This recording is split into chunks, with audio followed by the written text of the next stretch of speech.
Bismillahirrahmanirrahim. Alhamdulillah rabbil alamin. Wassalatu wassalamu ala asrofil anbiya'i wal mursalin. Sayyidina wa habibina wa syafi'ina wa maulana Muhammadin. Wa alihi wa sahbihi ajma'in amma ba'du. Yang saya hormati, yang mulia Rais Am PBNU Romo Kiai Haji Miftahul Ahyar, yang saya hormati, yang mulia Katib Am PBNU Romo Kiai Haji Ahmad Said Asrori, yang saya hormati para pimpinan lembaga negara, para menteri, Kabinet Indonesia Maju, Panglima TNI dan Kapolri, yang saya hormati Ketua Umum PBNU beserta seluruh jajaran, yang saya hormati Ketua Umum GP Ansor, sahabat Gus Adin Jauharudin,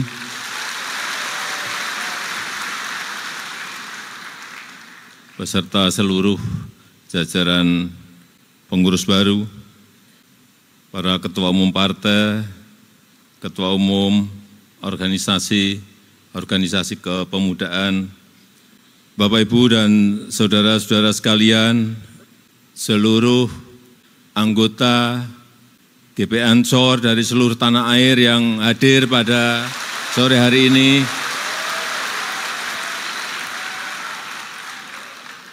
Salam satu komando, siapa kita? NKRI, Pancasila, Aswaja, Nusantara, Ansor masa depan.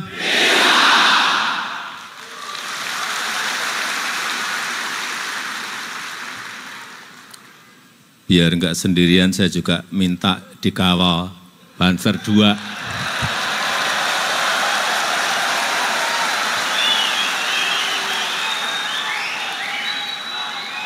Masa tadi Pak Ketua Umum PBNU dikawal, Pak Ketua GP Ansor dikawal, saya enggak.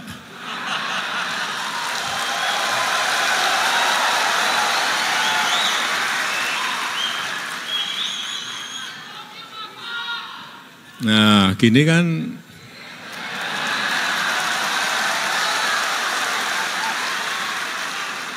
kan kalau dilihat cakep.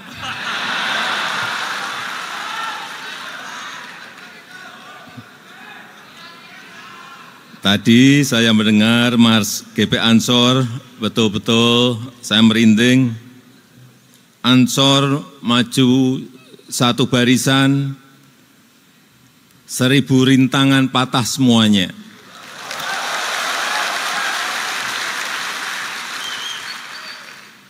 Semangat ini yang terus harus dipegang oleh GP Ansor. Semangat persatuan dan semangat pantang menyerah. Dalam menjaga simpul kebangsaan dan dalam menjaga hubul waton minal iman.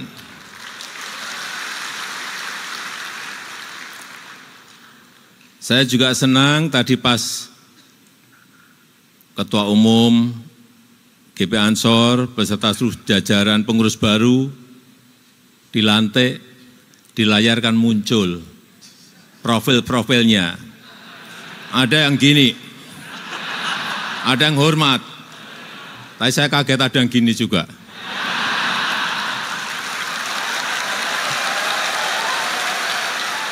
Ada yang juga gini, saya nggak tahu ini apa artinya gini.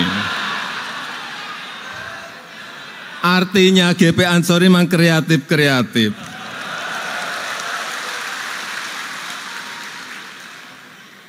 Ada aja. Dan kita patut bersyukur, sungguh anugerah dari Allah Subhanahu wa Ta'ala yang luar biasa. Kita telah mampu menghadapi berbagai krisis-krisis yang ada di dunia di saat banyak sekali negara yang menjadi pasien IMF. Lebih dari 96 negara menjadi pasien sekarang ini. Dan kalau kita melihat di jajaran negara besar G20, selalu pertumbuhan ekonomi kita masuk ke 3 besar atau 5 besar.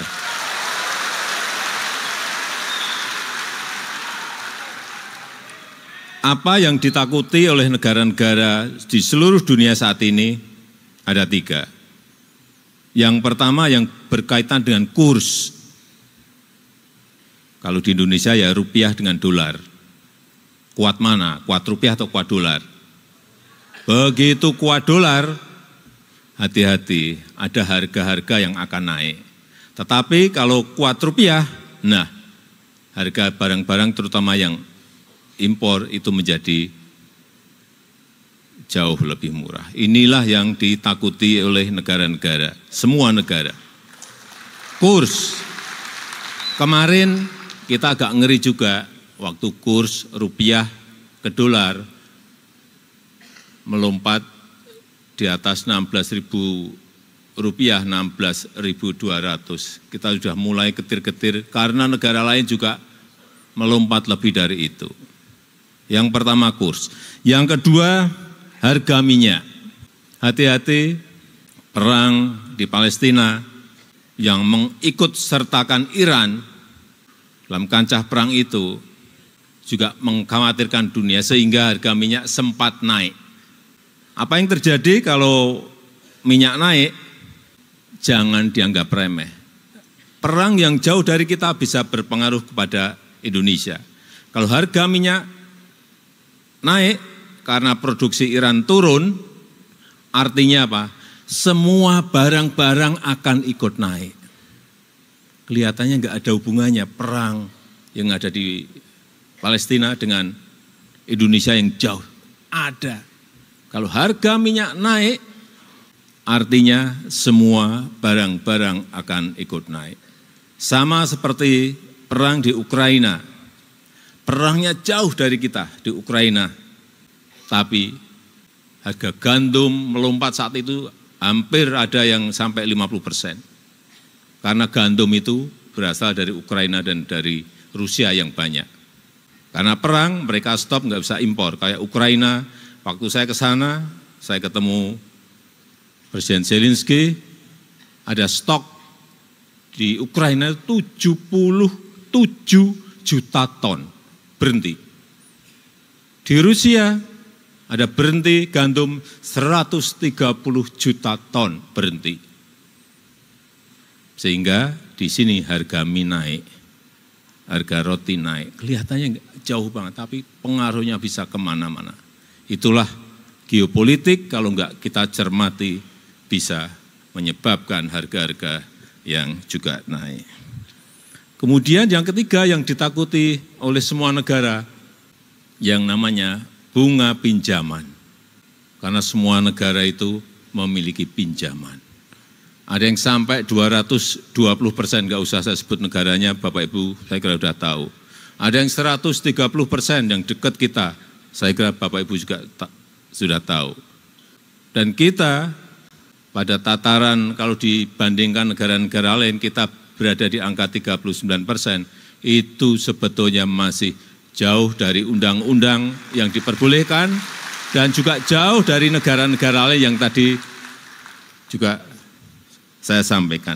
Ini sekali lagi patut kita syukuri bersama. Dan momentum baik ini harus terus kita pertahankan, bahkan terus harus kita tingkatkan untuk mencapai Indonesia Emas 2045, 20 tahun yang akan datang. Yang paling penting menurut saya, bagaimana kita bisa menjaga agar tidak terjadi turbulensi politik. Kita menjaga semuanya agar ada stabilitas politik karena itu menjadi kunci pembangunan di negara manapun. Kalau ini tidak bisa kita pertahankan, yang terjadi adalah kerusakan ekonomi kembali. Oleh sebab itu, di sini hadir ketua-ketua partai, ke depan sekali lagi stabilitas politik itu sangat penting sekali. Oleh sebab itu, pembangunan merata perlu keberlanjutan. Hilirisasi industri perlu keberlanjutan. Program-program kerakyatan itu perlu keberlanjutan. Transformasi menuju ekonomi hijau juga perlu keberlanjutan.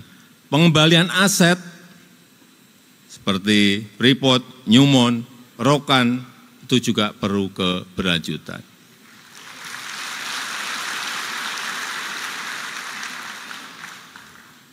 Saya cerita sedikit mengenai Freeport. Karena dalam pengambil alihan Freeport menuju sekarang 51% dari semula 9% itu memerlukan waktu 3,5 tahun dan kita bekerja diam-diam. Enggak ada yang tahu. Tahu-tahu kita ambil alih. Dan sebentar lagi, insya Allah dalam bulan-bulan depan ini, kita akan tambah lagi menjadi 10%, menjadi 61%. Dan kalau sudah 61%, perkiraan keuntungan yang ada di Freeport, itu 70 sampai 80% itu kan masuk ke kas negara kita. Baik dalam bentuk royalti, BPH badan, BPH karyawan, dalam bentuk biaya ekspor, biaya keluar, semuanya kalau kita kumpulkan akan berada pada jumlah yang sangat besar. Dan sekali lagi, kalau kita berbicara Freeport, itu bukan milik Amerika lagi, tapi sudah menjadi milik negara kita Indonesia.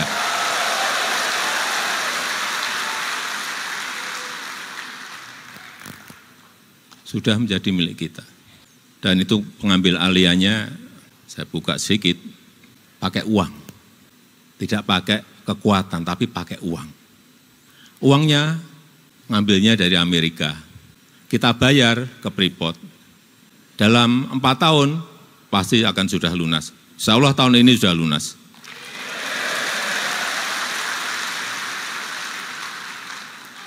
Dan harganya sekarang sudah 4 kali lipat dari harga waktu kita beli. Karena harga tembaga dunia sekarang naik begitu sangat drastis. Artinya kita untung dan untung. Untungnya saat itu pemiliknya mau melepas. Karena kondisi goncangan ekonomi saat itu. Meskipun juga saya banyak ditakut-takuti saat itu, waktu proses pengambil alihan, Pak hati-hati, Papua bisa bergolak. Besoknya ada lagi, Pak hati-hati, Papua bisa lepas dari Indonesia. Besoknya lagi memberitahu, Pak hati-hati, Indonesia akan bergejolak kalau Freeport diambil oleh negara. Tapi pengambil alihan itu tidak dengan kekuatan power negara kok. Dengan cara-cara bisnis.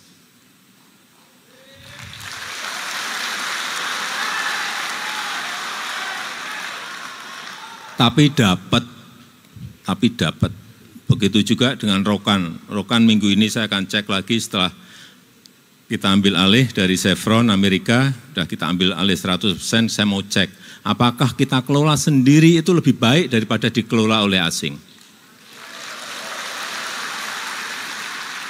Karena ada 2 kemungkinan, bisa lebih baik, bisa tidak lebih baik. Dan saya harapkan nanti minggu depan saya ke Rokan, moga-moga hasilnya lebih baik dari sebelumnya. Ada yang hafal Pancasila? Karena nanti 1 Juni, sebentar lagi akan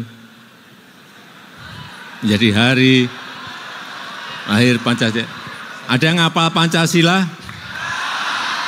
Tunjuk jari.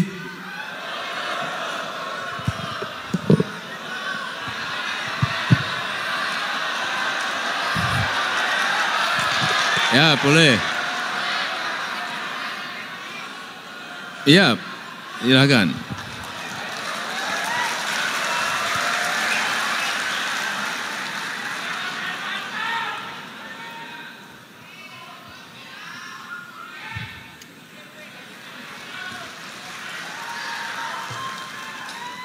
Ternyata putri.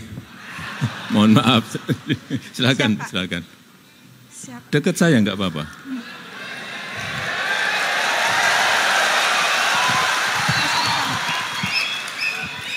Dikenalkan nama? Suherlina dari Depok. Suherlina dari Depok, Basada. Suherlina, Pak. Mbak Suherlina dari? Depok, asal Dari Gresik. Depok. Langsung. Pancasila, 1. Bismillahirrahmanirrahim. Pancasila, 1. Ketuhanan yang Maha Esa. 2. Kemanusiaan yang adil dan beradab. 3. Persatuan Indonesia. 4. Kerakyatan yang dipimpin oleh hikmat kebijaksanaan dalam permusyawaratan perwakilan. 5. Keadilan sosial bagi seluruh rakyat Indonesia. Terima kasih sahabat semua.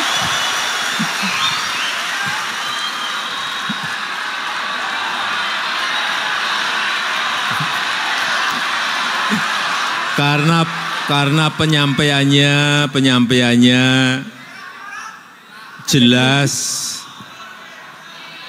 dengan suara yang lantang, saya beri sepeda. Alhamdulillah.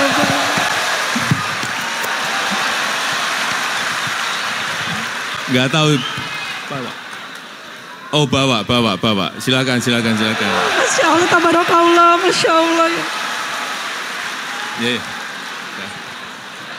Terima kasih Pak Presiden. Ye, kasih. Terima kasih Pak Presidenku, Masya Allah.